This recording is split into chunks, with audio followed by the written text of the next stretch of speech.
My name is Gray Baldwin. I own and run New England Garden Company. We're located in Massachusetts.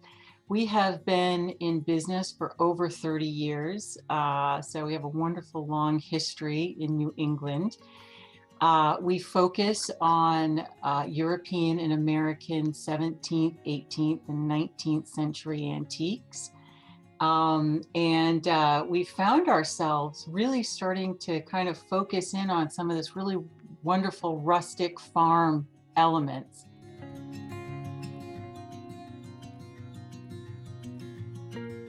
We've been showing at the fair for about 3 years, but they haven't been consecutive years. So we've been involved for probably about 5 or 6 years. And it's been fun to see, even in that short time frame, how the fair has evolved to be a little bit more inclusive and broad reaching, which is really lovely.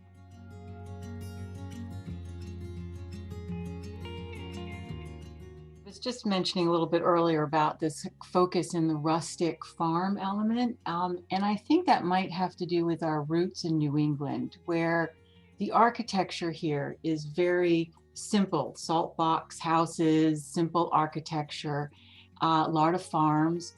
So that even though we have that large swath of time in the antiques from 17th to early 20th century antiques, we have found ourselves really loving this sort of hand-hewn, rustic, farm, utilitarian farm antiques like the troughs, millstones, staddle stones, well heads, all of these wonderful pieces that were used for hard work. So that seems to have become our niche, this sort of more of a simple, high use farm feel antiques to it. And that's, we've moved quite a few of those troughs. We have quite an extensive collection.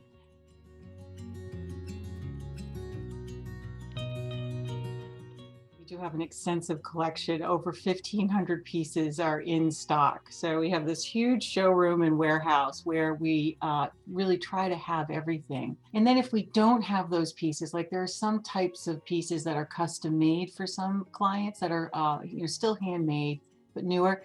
And those tend to be made to order. But our antiques, of course, are in stock. And as I said, we have over 1,500 pieces.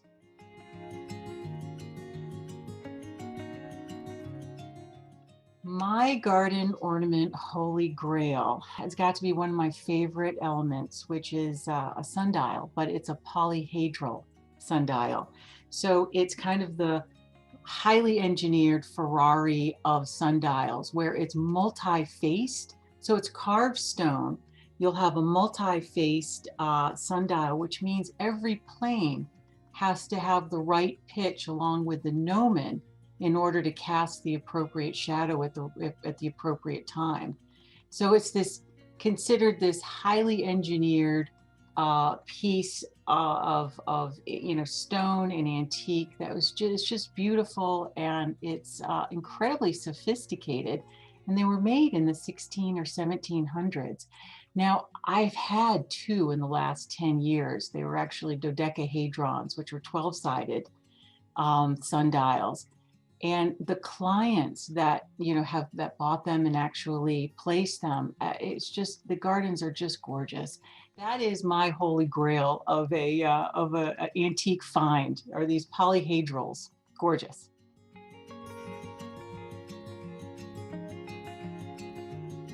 It's very difficult to find a specific garden ornament now. And I think when I take these big trips, these big buying trips, it's really about the opportunity, the unexpected opportunity.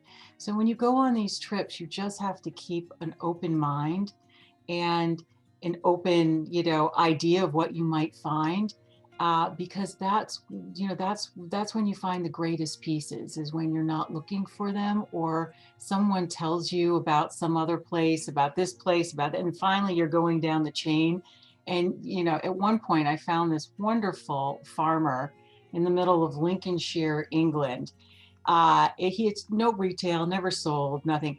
But in the back of his, farmhouse, he had over 30 troughs buried in the back of his fields Was I looking for, no, I wasn't looking, so all of a sudden we were literally shoveling out these troughs. It was wonderful. So I think those are my favorite trips, are the ones where you just find these treasure troves and you had no idea you were going to find them.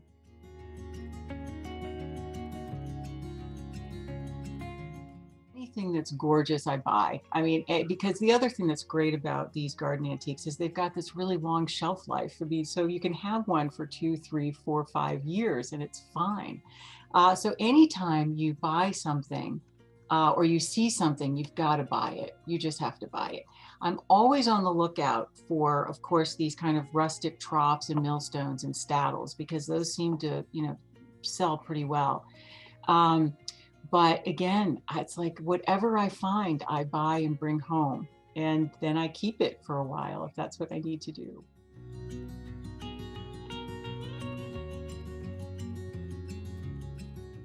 The top three would probably be a couple of newer pieces that I picked up, which would be the Istrian stone cistern, which is really spectacular. It's very large. It's like 30 by 30 by 32. It's a sizable piece. Old, carved very primitively. So I'm very excited about that. And given the size and the material, I'm thrilled. And then the other piece, well, there's a wonderful old York stone trough that I found recently. And what makes this piece a really wonderful trough is the width and the depth that it has. So it can be a wonderful like fountain basin or some fountain with a lot of character. The last piece I'd like to highlight is a pair of George II limestone urns. And those are really special, largely because, as we have talked about, it's so difficult to find really beautiful pieces. And these are from the mid 1700s, and they're in excellent condition. And they've got these really great proportions to it that I love.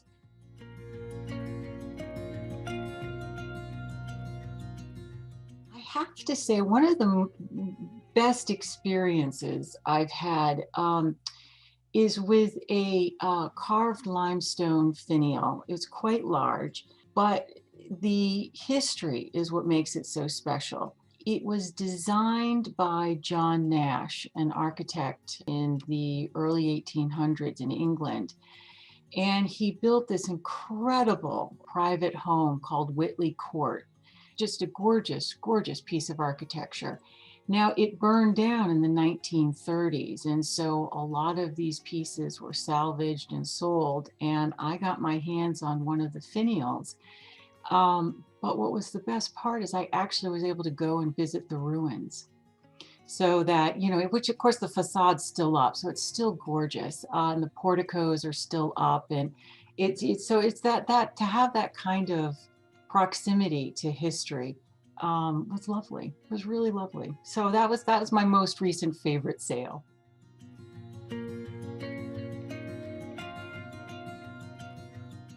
Well, as we know, it's quite difficult to find good pieces. But I would say with our homeowners and even our trade customers, architectural landscape architects and landscape designers. I think what's been so much fun over the last few years is that they've all gotten a little bit bolder and more creative, so that I now have to do a lot less education and a lot more, enjoyment of putting new things together, putting pieces together that normally you wouldn't think as going together.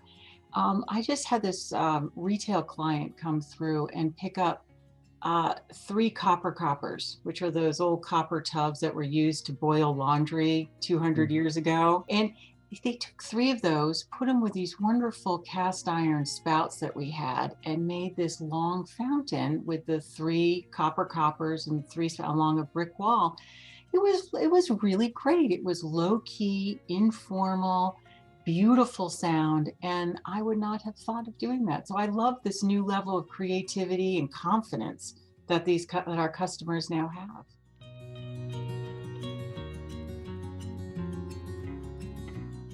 The most common mistake that our customers can make or often make is scale. And scale is so hard, scale and proportion. So it's a tricky bit of business because you have the literal size of the piece, which is one issue. And I think because our showroom is large or our outside garden is large, it's very difficult for people to gauge a size, in the current environment and how it would look in their own home. So that's one piece where literally it's the size of the piece. And then the other aspect, which makes it a little bit more complicated, is the decoration has a proportion to it as well.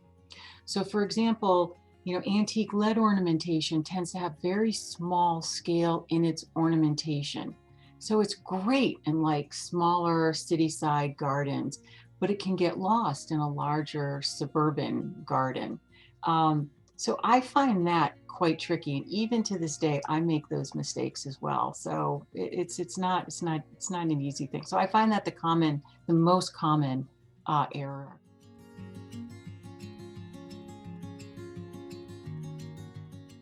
I think what makes a piece special is its sensitivity to the material. So that, I mean, I hate to say I fall in love with the piece regardless of the material because it usually incorporates it in such a way that it enhances the beauty. So if you're talking about stoneware, I immediately think of our Garnkirk pedestals, which are these high-fired, heavy, dense clay, and then the level of detail that they put in that is extraordinary. It's just so that piece is just gorgeous, and it's sensitive to the material that's used. Um, there's fantastic cast iron pieces because you can get an enormous amount of detail in that, and connectivity. Like we had these faux bois panels that we literally just sold to a Beacon Hill garden this past week. They were just exquisite. And then, of course, I would say I do have a soft spot for old limestone pieces because it tends that the architectural antiques tend to be carved from limestone. And those massive pieces, I have to say, I might have a soft spot.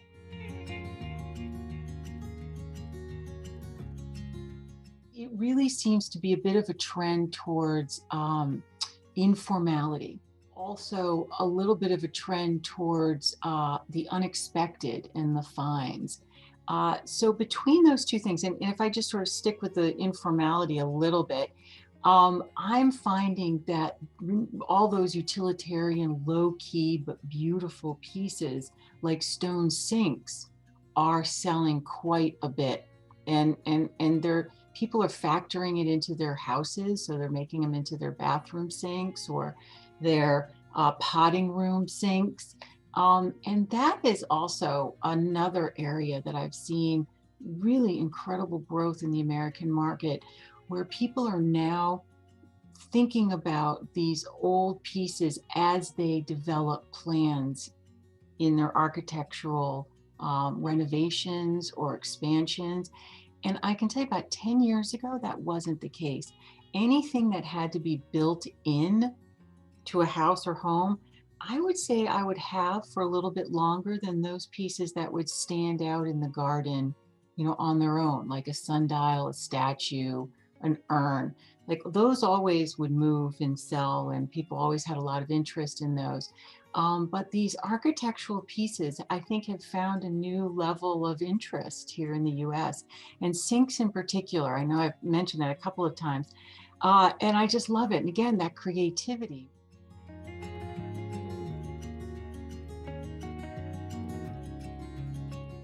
This past year has been a fantastic year for us. Again, maybe that accelerated people's interest in their gardens and outdoor space, but we found a new level of interest and excitement about our pieces. And we have a lot more reach because of the website and all the internet business that we've been able to do. So I would say this past year has just been a wonderful and surprisingly great year in connecting with our clients and customers across the country. Um, so I mean, that's probably the only other thing I would add, is just it's been really a wonderful experience to be able to grow our reach a little bit and bring more garden lovers into the fold.